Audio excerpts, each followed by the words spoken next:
This program is brought to you by Link TV for educational and non-commercial use only.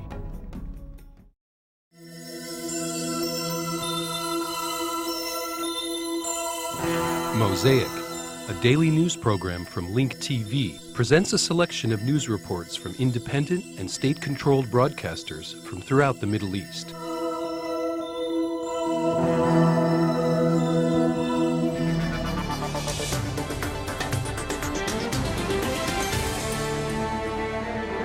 In their first reaction to U.S. President Barack Obama's plan of sending 30,000 additional troops to Afghanistan, the Taliban announced that the surge will help strengthen their resistance against the U.S. presence. The Taliban issued a statement indicating that the U.S. strategy in Afghanistan will not succeed and that the foreign forces there will suffer heavy casualties. U.S. President Barack Obama's new strategy in Afghanistan was welcomed by some and criticized by others. Among those supporting the deployment of additional troops to Afghanistan was the Afghan government. Meanwhile, NATO said that Obama's surge plan shows his strong determination to succeed. And I can confirm that NATO and our partners will offer additional contributions. They have agreed to send more than 5,000 additional troops, perhaps a few thousand more by the end of 2010. رئيس الوزراء البريطاني غوردن براون دعا حلفاء واشنطن British Prime Minister Gordon Brown called on Washington's allies to support Obama's new strategy and urged them to take part in it. Britain announced earlier that it would send 500 additional troops to Afghanistan, bringing the total number of deployed British troops to more than 10,000. France said it supports Obama's surge strategy, but that it will not send additional troops at the present time. لا تعتزم إرسال المزيد من القوات في الوقت الراهن. There is no need to send additional French troops at the present time. The surge plan was not received well by the general public. What we need is to deploy more civilians and police officers on the ground.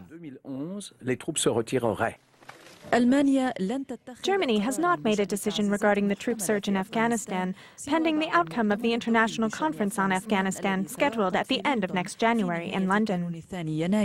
We are not planning to send additional troops. أما أستراليا فلا تخطط لإرسال قوات إضافية إلى أفغانستان. Australia is not planning to send additional troops to Afghanistan. However, it will review its current policy in Afghanistan, putting the training of the Afghan forces high on its priority list.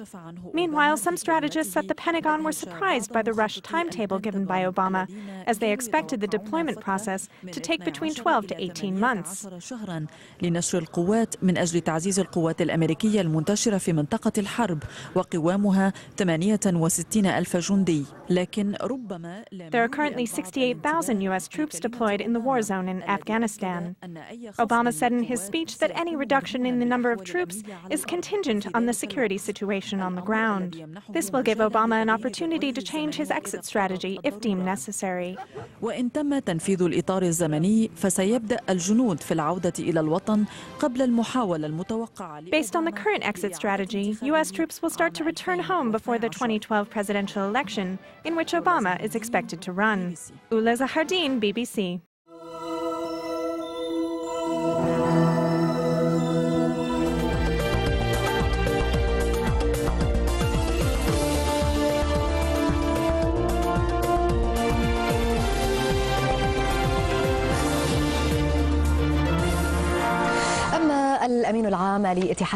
Fuad Shakir, Secretary General of the Union of Arab Banks, told Dubai Television that Arab banks were not affected with the so-called Dubai debt crisis.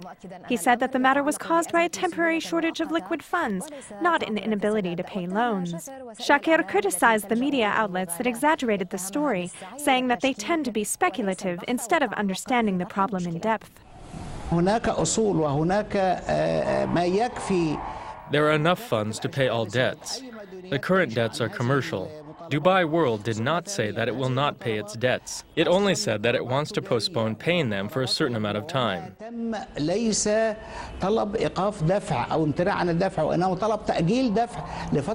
The company has enough funds to secure the debts. Of course, banks in the Arab world would not be affected at all. To the contrary, the Union of Arab Banks will release a statement tomorrow to that effect. In addition, the fact that interest rates were lowered shows that the money supply is high in Arab banks and shows that they were not affected. I do not see any justification for the exaggerated reporting, which sometimes leads to negative results. These kinds of media outlets do not present the problems. Rather, they tend to be speculative.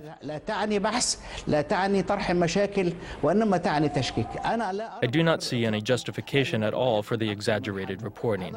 The problem will be resolved in a few days. The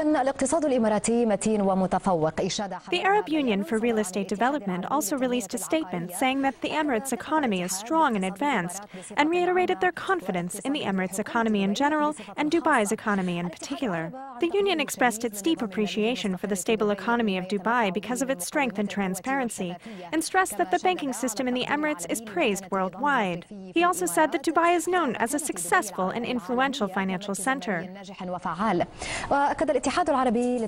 The Arab Union for Real Estate Development also said that it strongly supports Dubai World and Nakheel Company, explaining that protecting good real estate investments is the right decision.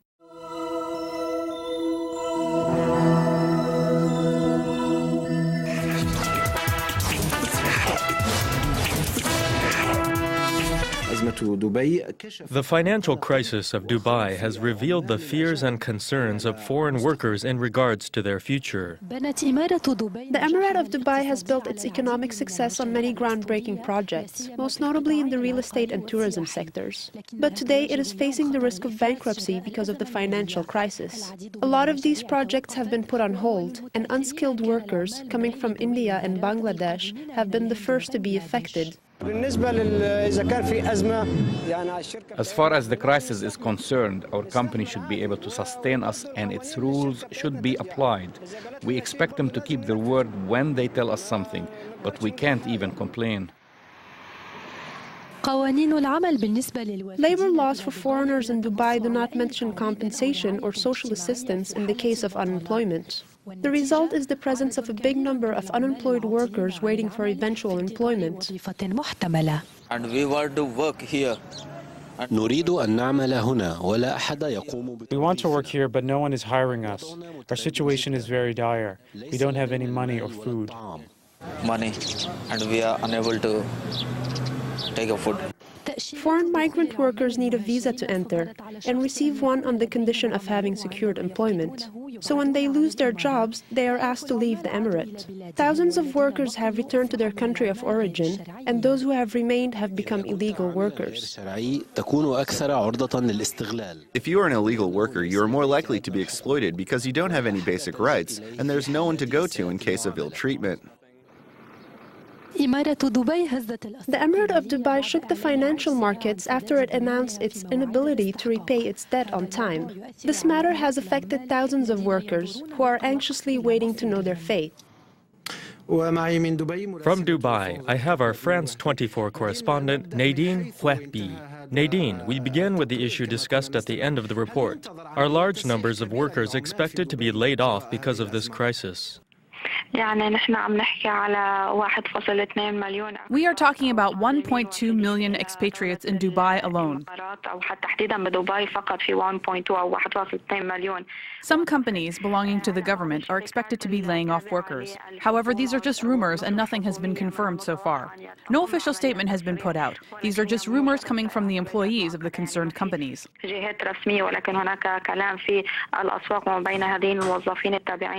will be some restructuring for sure, and not just on the level of regular employees, but also on the executive level. This will only accentuate last year's problem even more, and especially because of the presence of so many foreign workers.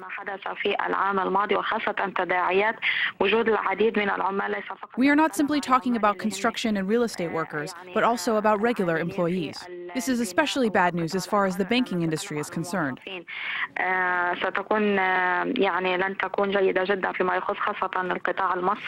Nadine, what are the reasons for not repaying the debt, even though the Emirate of Abu Dhabi has announced its willingness to help? We know that Abu Dhabi's financial statements and credit score are very good. In addition, with the increase of the price of oil, benefits are expected in Abu Dhabi's financial condition. Of course, it will play the role of the big brother for the Emirate of Dubai. But to what extent? For how long? And for what sum of money?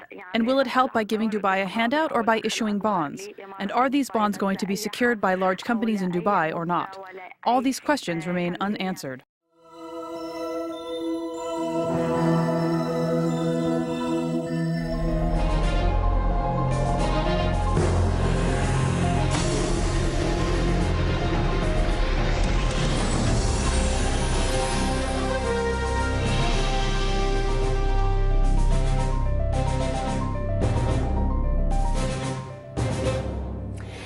The Israeli Ministry of Interior has stripped residency rights from 4,577 Jerusalemites in the last year alone. The number represents nearly half of the total recorded over the past 40 years, as confirmed by the figures of the Israeli Ministry of Interior. The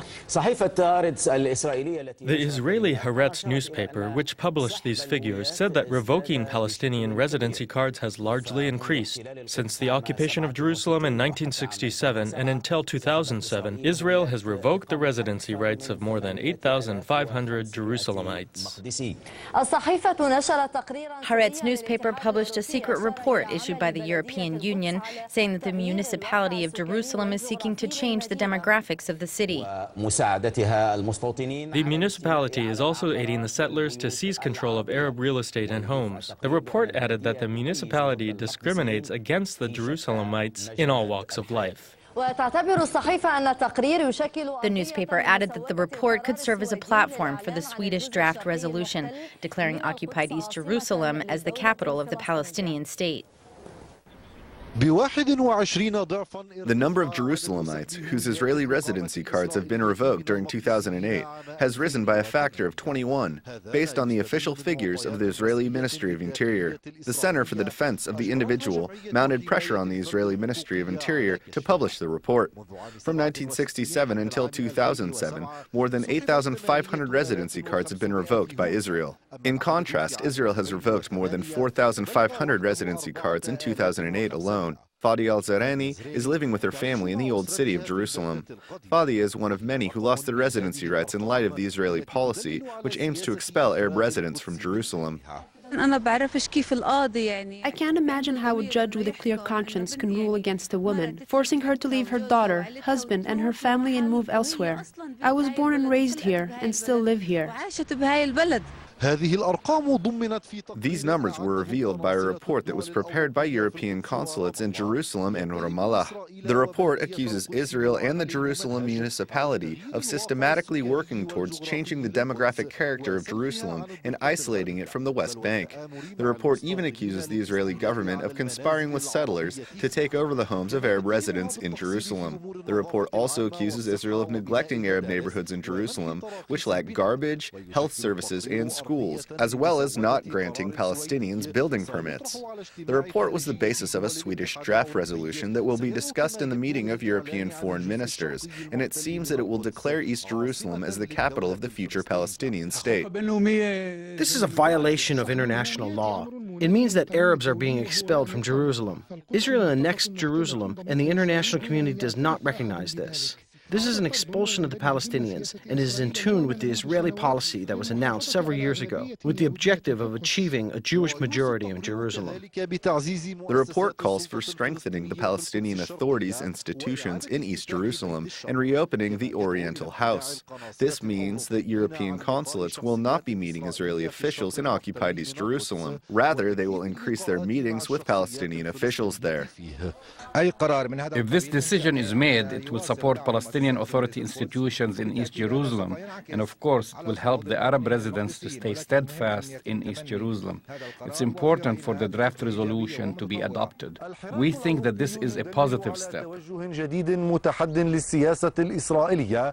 The new European political maneuver shows that Europe has taken a new policy towards Israel. The EU now backs up its words with actions, which strengthens the position of East Jerusalem as the capital of the future Palestinian state. Ilyas Karam, Al Jazeera, Occupy Jerusalem. Israeli Channel 2 broadcasted images of a settler from Kiryat Arba settlement in Hebron, driving over a Palestinian who last week stabbed the settler's wife. The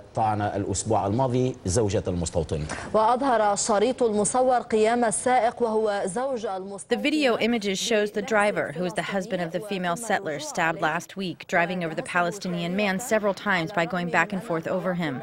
This took place despite the fact that paramedics were trying to help the Palestinian man after he was shot by a soldier. An Al Jazeera correspondent said that the Palestinian man was severely injured in this ugly incident.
Building inspectors from the civil administration today attempted to visit West Bank settlements to deliver orders that construction be halted in accordance with Prime Minister Netanyahu's announced 10-month building moratorium. In a few locations, angry settlers blocked the path of the inspectors. We get more in this report from Dennis Zen. Civil authority administrators today continued issuing construction freeze orders to another 7 settlements in the West Bank.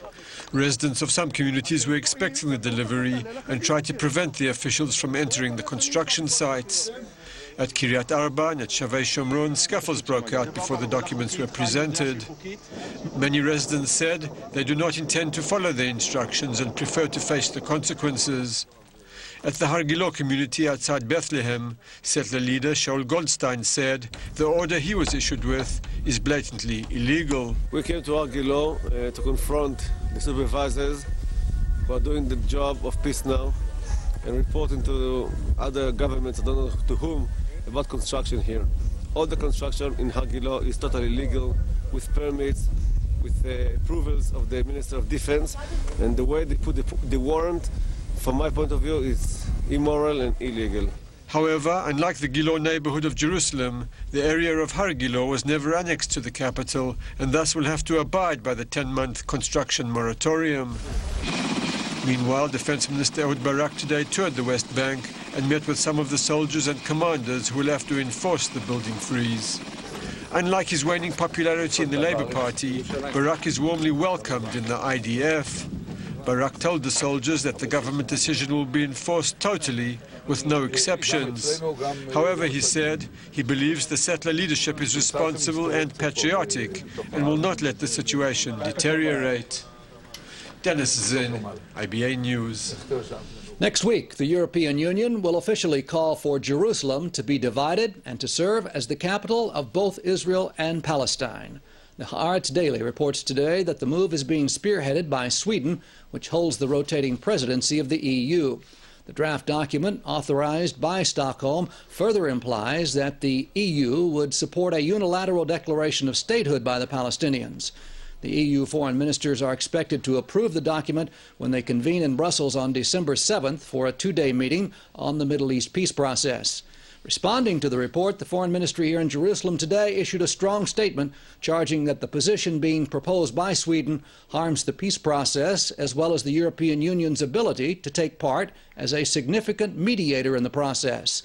An EU spokesman had this to say this morning about the latest reports. First of all, on these press reports, I mean, it's obviously that we cannot comment on the content of Council conclusions that will only be adopted by the Council next week. So you will understand that we don't have much to say on this. However, the EU position on this one is very well known. We have stated on several occasions that a way forward should be found to to allow Jerusalem to become the future shared capital of the two states. I think that has been a position that has been reaffirmed often enough, and this is also why the EU is hopeful that peace talks can resume very soon to address this and the other final status issues.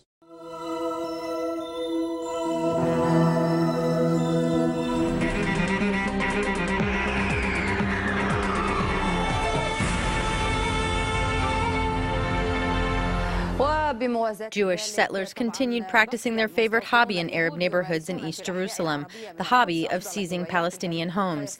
Today, the settlers seized another Palestinian home in an Arab neighborhood in Jerusalem. Dozens of Palestinian homes have been forcefully taken over by Jewish settlers, in blatant defiance of the international community and UN resolutions.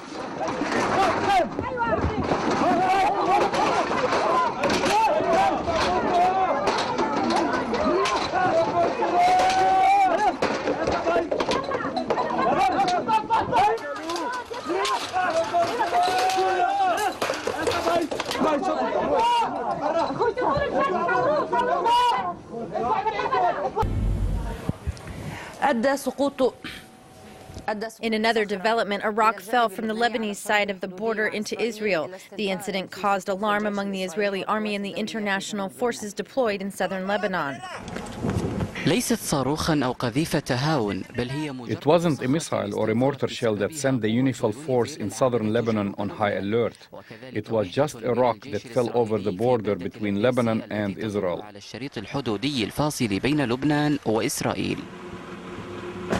The falling rock caused alarm among the Israeli army in the town of Edesi, overlooking the border separating Lebanon from Israel.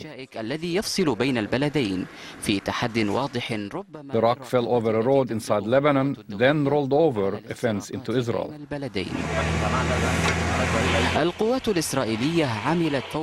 The rock incident may be interpreted as a violation of international surveillance over the two countries. The Israeli forces immediately cut out the barbed wire and moved the rock back to Lebanon.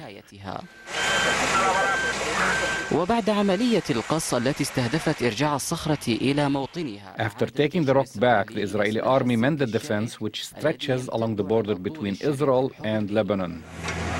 Adnan Suwaidi, Al-Arabiya.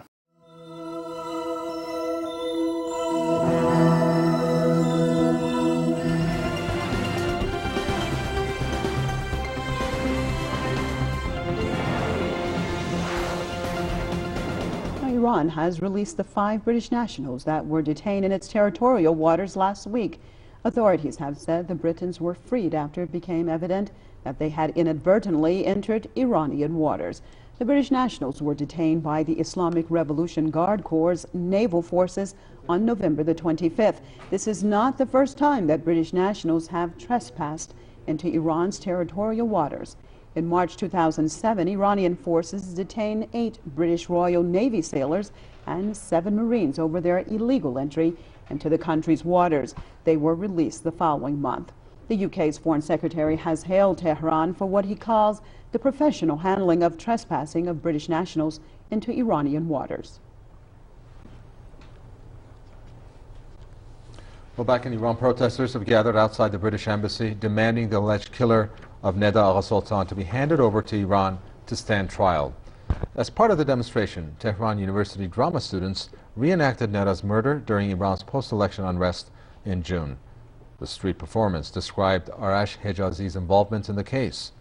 One of the actors posed as a BBC reporter, while another gave a description of the incident. He said Hejazi arrived in Iran from the UK by orders of Britain's intelligence service. The students also showed his swift departure after Neda's death and accused the BBC of false reporting.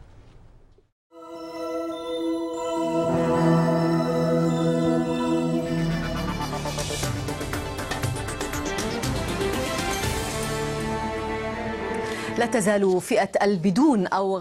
Bedouin, or the people who do not have Kuwaiti citizenship, suffer from a great deal of legal, social, and financial problems, forcing many of them to make a living by any means possible.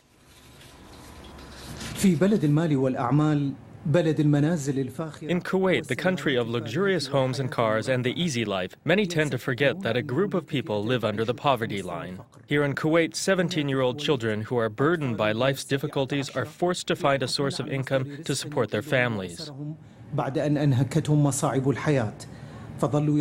They walk the streets and alleys selling what they can with the hope of making a few dinars and saving their dignity. There are no jobs or anything. This is our problem. Many of them did not want to be filmed on camera. While some ran away, this man agreed to talk to us if we do not show his face, because he is afraid that he might be pursued by the security personnel. We finished high school. I have good grades. My average is 89% and my focus was on science. I applied to some universities, but they did not accept me. I have to do this because I need to help my big family.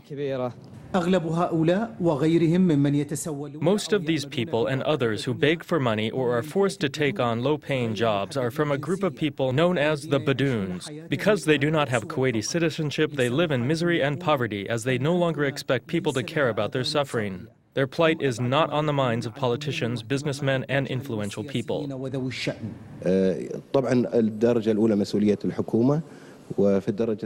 Of course, this is mainly the responsibility of the government. Also, the society is responsible for their safety. The roads must be safe. Public property should not be destroyed, and people should not be bothered. These are social issues. There's also the legal aspect, which explains why the state is responsible. Civic and human rights organizations believe that the lack of practical laws and the lack of interest in the government are the main reasons, among others, that have led to the spread of crime. In addition, generations are lost because they have no access to education. Many things have contributed to this reality in which children are denied their rights. Therefore, these children are victims of their family, society, and state. Social scientists say that this phenomenon may be new to Kuwait, but it reflects the reality of a group of people that the state and society reject. It is the beginning of the consequences that have resulted from the years of suffering by the Badoons. Many believe that this is a time bomb that may have dangerous consequences. Walid Al-Muamen, BBC, Kuwait. Get more news about the Middle East online at linktv.org/Mosaic. The Mosaic webpage offers a complete archive of Mosaic programs, program transcripts, the Mosaic video podcast, and the Mosaic Intelligence Report, a weekly analysis of the hottest stories from the Middle East. The views expressed on Mosaic are those of the participating broadcasters, not Link TV or its sponsors. The production of Mosaic is made possible with the support of viewers like you. Thank you.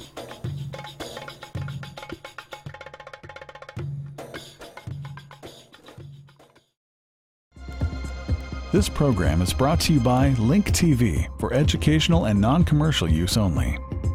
Link TV is the only U.S. network dedicated to global and national news, uncompromising documentaries, and diverse cultural programs, programs which connect you to the world.